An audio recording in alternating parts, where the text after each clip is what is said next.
And thanks for joining us tonight.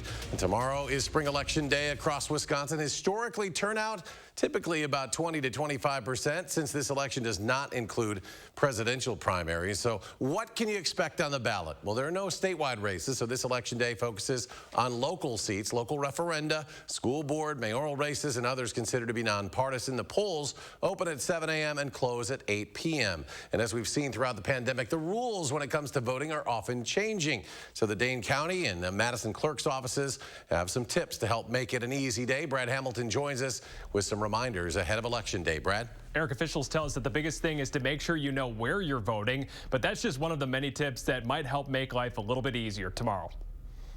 Making your day to vote a smooth and easy process. That's what Madison City Clerk official Maggie McLean and Dane County Clerk Scott McDonald are all about. If you're wondering if you have enough time to go vote, yeah, you do. It should be pretty quick. So before you cast that ballot tomorrow, McLean and McDonald are stressing some crucial tips that will help make that process stress-free.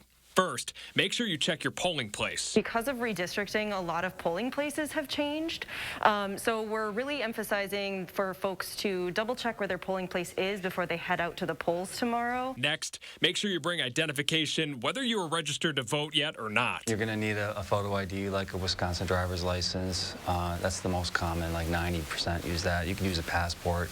There's some other things you can use as identification. Also, if you haven't mailed in your absentee ballot yet, we highly suggest they drop it at their polling place tomorrow to make sure that it gets counted, because absentee ballots have to be back by 8 p.m. tomorrow in order to be counted. And last, but definitely not least, remember, you cannot use a ballot drop box for tomorrow's election. If you have an absentee ballot, you got to remember you cannot use the drop boxes. So what you can do, though, is if you've already filled it out, it's in the envelope, you can drop it off at the polling place so they can take it from you there. Both McLean and McDonald say that they are not expecting large crowds tomorrow, but if you are looking for the best time to cast your ballot, try to avoid the before and after work hour rush.